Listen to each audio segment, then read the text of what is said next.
In today's video, I'm going to teach you how to give someone access to your Shopify store.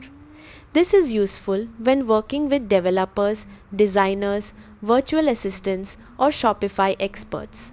First, log in to your Shopify admin dashboard. Once you're inside your dashboard, look toward the bottom left corner and click on Settings. Inside the Settings menu, select Users and Permissions. Here you'll see all the current users who already have access to your Shopify store.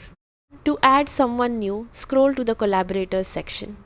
Now enable the option that says only people with a Collaborator request code can send a Collaborator request. This adds an extra layer of security to your store. After enabling it, Shopify will display your Collaborator request code.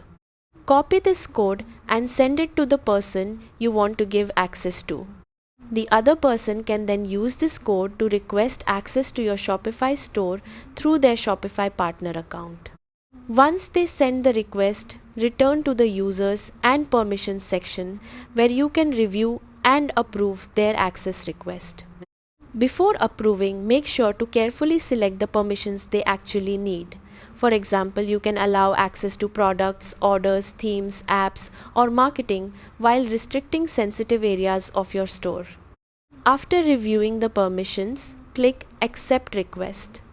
And that's it. You've successfully given someone access to your Shopify store while keeping your account secure. Thanks for watching and happy selling on Shopify.